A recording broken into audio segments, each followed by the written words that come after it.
बिस्मिल्लाहिर्रहमानिर्रहीम। स्वीडन के दारुल हुकूमत स्टॉकहोम से आरिफ कसाना का सलाम कबूल कीजिए। आज की वीडियो उन लोगों के लिए बहुत ही अहमियत रखती है जो स्वीडन में रहते हैं और ख़ुसूसन वालिदैन के लिए जिनके बच्चे हैं। उन्हें ये वीडियो ना सिर्फ ज़रूर देखनी चाहिए बल्कि दूसरे वालिदैन और दूसरे लोगों से भी शेयर करनी चाहिए, क्योंकि 1 जून से स्वीडन में एक नया कानून नाफिज हो चुका है जिस कानून से हम सब लोग मुतासर हो सकते हैं, और वो बहुत ही अहम और बहुत ही संजीदा मसला है। पहले ही यहाँ पे सोशल डिपार्टमेंट की जानिब से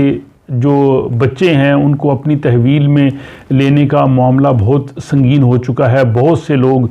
जो हैं वो उससे मुतासर हुए हैं, बहुत से खौफजदा हैं, उस पर बहुत बात होती है। और उस पे अब ये नया कानून जो 1 जून से नाफिज हो चुका है, स्वीडन की पार्लियामेंट ने इसकी मंजूरी दे दी है और इसको स्वीडन की जो पुलिस है उसने भी अपनी वेबसाइट पे लगाया है, स्वीडिश टेलीविज़न पे भी इस पे बात हुई है। लेकिन हमारे बहुत से लोग इस बारे में नहीं जानते, उनकी आगाही के लिए ये मैं बात कर रहा हूँ और मैं बताऊँगा कि इस कानून में कौन कौन सी ख़ास बातें हैं।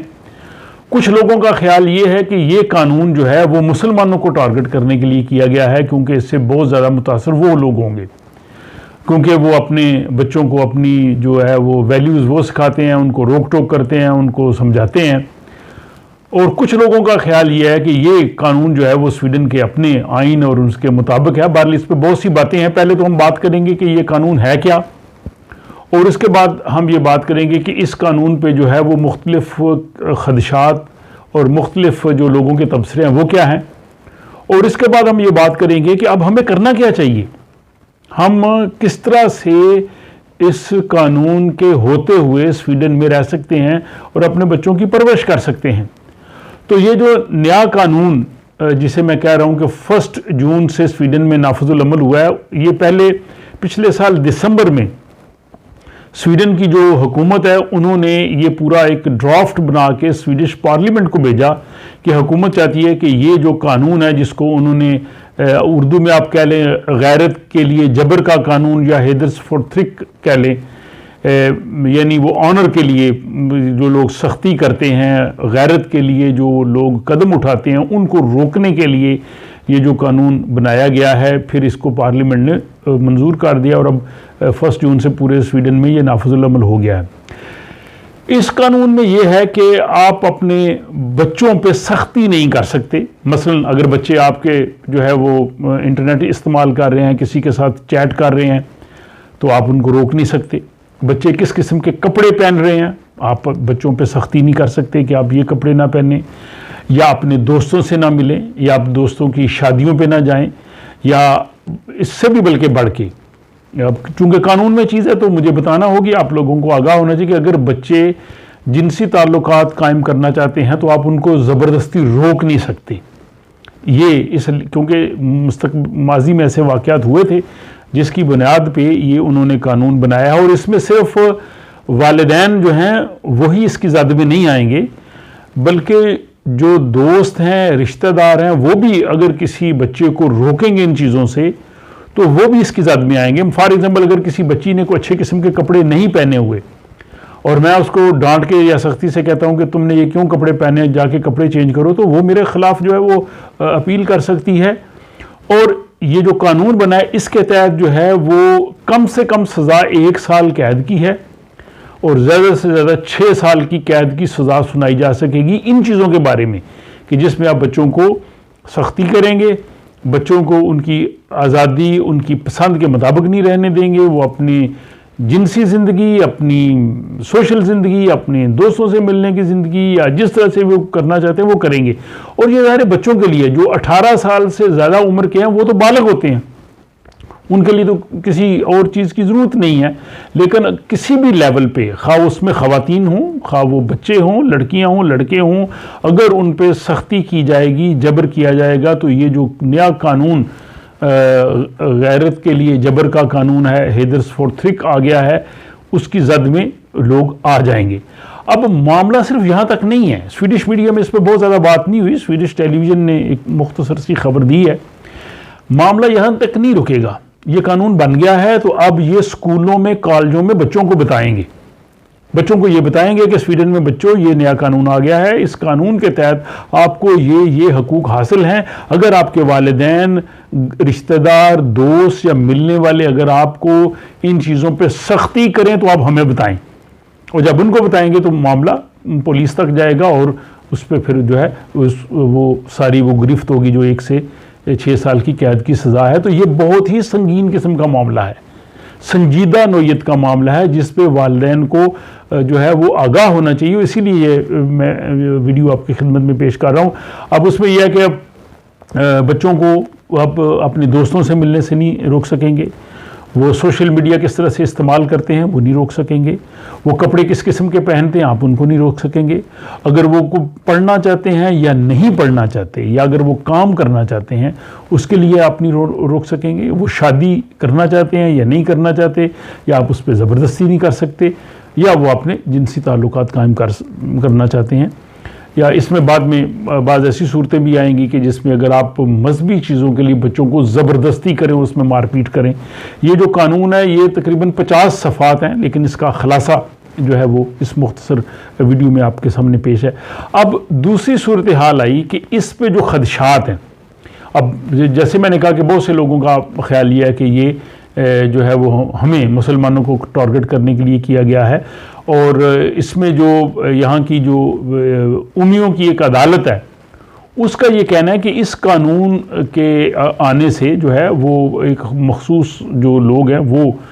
इसकी जद में आ जाएंगे, और मखसूस ग्रुप में उन्होंने नाम नहीं लिया, वो लोग जो है इसका टारगेट होंगे। और इसी चीज़ को जो स्टॉकहोम यूनिवर्सिटी की फैकल्टी ऑफ लॉ है, यहाँ पे कानून पढ़ाते हैं, जहाँ पे वकील बनते हैं, उन्होंने भी ये कहा है कि इस की वजह से, नए लॉ की वजह, कानून की वजह, मखसूस जो कम्युनिटी है, लोग हैं, ग्रोह हैं, वो इसकी ज़द में आएंगे और उनके लिए उनकी मुश्किलात जो हैं वो बढ़ जाएंगी। और इसी चीज़ को जो यहाँ की जो प्रोसिक्यूटर हैं स्वीडन की ओखलागारे, ये जिसको इस्तगासा वकील इस्तगासा कह सकते हैं, जेसिका वेन, उन्होंने भी कहा है, जेसिका वेना, उन्होंने भी ये कहा है कि इसकी वजह से जिन लोगों को पहले सज़ा नहीं दी जा सकती थी, अब इस कानून के तहत उनको भी सज़ा दी जा सकेगी। तो ये कानून जो है वो हम सब के लिए इस पे सोचना है। अब इसका हल क्या है, इस खदशात मैंने बता दिए। अब इस पे आप कहें कि जी कानून बहुत बुरा है या ये गैर मुनसिफाना है या हमें टारगेट किया, हम कुछ कर नहीं सकते। स्वीडन में जब एक कानून बन जाता है, पार्लियामेंट पास कर देती है, उसके बाद कुछ नहीं हो सकता। अगर आपने स्वीडन में रहना है तो उस कानून के मुताबिक रहना है। या एक सूरत है कि आप कहेंगे जी हम यहाँ पे नहीं रह सकते, हम अपने बच्चों की परवरिश नहीं कर सकते, हम उनको इस तरह से नहीं, हम तो फिर ज़ाहिर है आपको स्वीडन छोड़ना पड़ेगा। लेकिन अगर स्वीडन में रहना है तो वो कानून है, कानून को पार्लियामेंट ही तब्दील कर सकती है, पार्लियामेंट के अलावा कोई और तब्दील कर नहीं सकता। तो इसका मतलब है कि कानून के अंदर रह के ही हमें काम करना है। अब इसका हल क्या, हमें करना क्या चाहिए? करना ये चाहिए कि वालिदैन पे बहुत बड़ी जिम्मेदारी आयद होती है। बहुत सी वीडियोस पहले भी मैंने इस चैनल पे बनाई हैं कि वालिदैन को बच्चों के साथ अपना जो है वो ताल्लुक मजबूत बनाना होगा। बच्चों को स्कूल के बाद इधर उधर जो है वो अगर वो चले जाएं, वो जाने पे आपकी जो है वो देखना चाहिए किन दोस्तों से मिल रहे हैं, बच्चे स्कूल के बाद क्या करते हैं, घर के क्या करते हैं। सबसे इम्पॉर्टेंट सवाल जो है वो ये है कि बच्चों को वक़्त दें। अब बहुत से वालिदैन कहते हैं देखें जी हम बहुत मेहनत करते हैं, सुबह जाते हैं, मेहनत मजदूरी करते हैं, बच्चों को अच्छे ब्रांडेड हम कपड़े भी लेके देते हैं, ये पढ़ते भी हैं। इवन पाकिस्तान में भी लोग कहते हैं देखें जी बच्चे हमारे अच्छे स्कूलों में पढ़ रहे हैं, ये उनको हम ट्यूशन भी लेके दी है, हमने जो है वो बच्चों को जो है वो जो चीज़ कहते हैं वो लेके देते हैं। ठीक है, आप ये चीज़ें लेके देते हैं, वालिदैन लेके देते हैं, लेकिन आप बच्चों को वक़्त कितना देते हैं, बच्चों को अहमियत कितनी देते हैं? माँ बाप दिन रात काम करते हैं, शाम को दोस्तों के साथ मिलने चले जाएंगे, कभी जो है वो बाप वो दोस्तों के साथ मिलकर सैर सपाटे पे निकल जाएंगे, ख़वातीन अपनी पार्टीज़ में बिजी होंगी, बच्चे जो हैं फिर वो क्या करेंगे? तो सबसे बड़ी जो मैं समझता हूँ जिम्मेदारी है वो वालिदैन पे है कि वो बच्चों से अपना रिलेशन कितना कायम करते हैं। मैं वालिदैन से यहाँ ये पूछना चाहूँगा कि अगर वो अपना जायज़ा ले पिछले 6 माह का, आप कितनी मरतबा अपने बच्चों को किसी पार्क में लेके गए हैं? बच्चों को कभी किसी म्यूज़ियम में बच्चों को लेके गए हैं? क्या बच्चों के साथ कभी लाइब्रेरी में गए हैं? बच्चों के साथ कभी खेल के मैदान में गए हों? बच्चों को आपने कभी कोई अपने 6 माह में आपने बच्चों को कौन सी नई किताब खरीद के दी है? बच्चों को आप जो छोटे बच्चे हैं कि आप उनको सोते वक्त कहानी सुनाते हैं? बड़े बच्चे हैं कि उनके साथ बैठ के बातचीत करते हैं, बच्चों के साथ डायलॉग करते हैं? तो इस सूरत हाल में मैं ये समझता हूँ कि बजाय हम कानून को बुरा भला कहें, कानून तो बन गया है, हम इसको बुरा भला कहें, जो भी कहें, अगर हमने स्वीडन में रहना है तो कानून मौजूद है। अब हमें यह करना है कि अपनी जिम्मेदारी आज से ज़्यादा ज़िम्मेदार वालिदैन के तौर पे आना है, बच्चों के साथ ज़्यादा वक्त गुजारना है, बच्चों के ख्यालात सुनना है, बच्चों को इख्तिलाफ राय का मौका भी दें, बच्चों को आप जो है वो अपना जो चीज़ें वो ठीक कहते हैं वो भी करने दें, लेकिन जो हमारी वैल्यूज़ हैं, हमारी जो दीनी अक़दार हैं, जो हम चाहते हैं वो प्यार मोहब्बत से जो है वो दें। अब मार के बच्चे को अगर नमाज पढ़ाएंगे उस नमाज का कोई फ़ायदा नहीं, अगर आप ज़बरदस्ती बच्चे को कुरान शरीफ पढ़ाएंगे उसका कोई फ़ायदा नहीं। कोशिश करें कि बच्चे जो है वो प्यार से उस तरफ आएँ, अगर कभी बच्चे नहीं भी कर रहे तो बच्चे की बात भी मान जाए। तो मैं ये समझता हूँ कि अगर हम अपने बच्चों के साथ दोस्ताना ताल्लुकात रखेंगे, बच्चों को वक्त ज़्यादा देंगे, बच्चों की नफ्सियात समझेंगे, बच्चों के दोस्त बन जाएंगे, बच्चों के साथ उसी तरह अपना वक्त गुजारेंगे जैसे दोस्तों के साथ गुजारते हैं, तो बच्चे हमारी वैल्यूज़ को भी समझ जाएंगे, वो भी समझते हैं, वो ऐसे नहीं होंगे कि वो बिल्कुल इन चीज़ों को निकल जाएं। लेकिन प्रॉब्लम वहाँ आती है कि जहाँ वालिदैन जो हैं वो बच्चों की तरफ से जो है वो आंखें बंद किए रहते हैं, वो पैसा कमाने की दौड़ में लगे रहते हैं, अपने दोस्तों के साथ गपशप लगाए रहते हैं और बच्चों से वो दूर हो जाते हैं, और फिर वक्त आता है फिर उनके लिए मुश्किल होता है। तो ये एक यहाँ पे एक नया कानून था जो मैंने आपको बताया है, और मुझे उम्मीद है कि आप लोग भी